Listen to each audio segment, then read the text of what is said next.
Police are investigating after a man was found in a critical condition in a Bay Plenty forest overnight.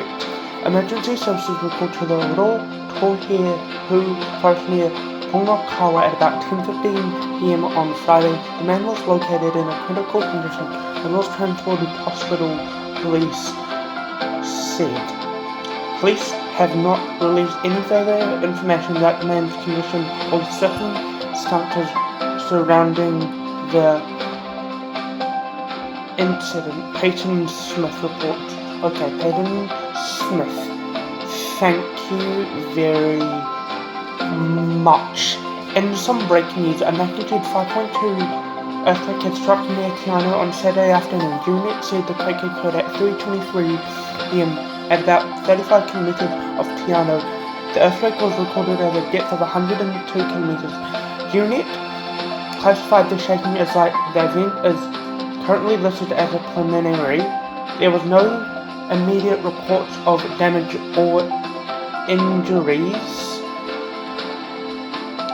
Remember to drop, cover, hold if you feel shaking, and know your tsunami evacuation route if you live near the coast. The recent earthquake was in the area was on July 16 when the magnitude 5.9 quake struck 53 kilometers deep and about 40 kilometers north of Te Anau at 9:14 p.m.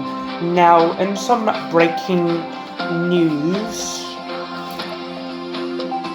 a person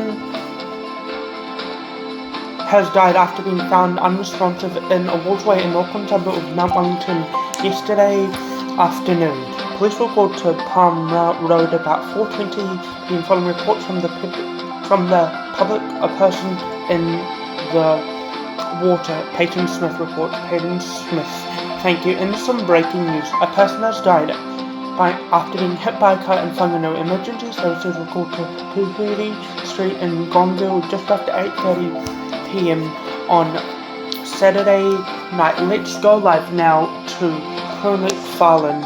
Good morning to you, Pro. What is the latest that we know this morning? So, Pro, what is the latest that we know? Okay, Pro McFarlane, thank you very much. Now, this is how Japan measured its earthquakes. Let's take a listen now.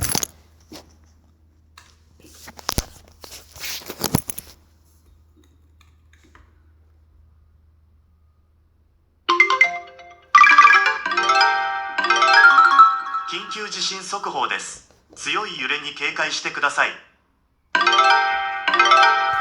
緊急地震速報です。強い揺れに警戒してください。強い揺れ。緊急地震速報です。強い揺れに警戒してください。緊急地震速報です。強い揺れに警戒してください。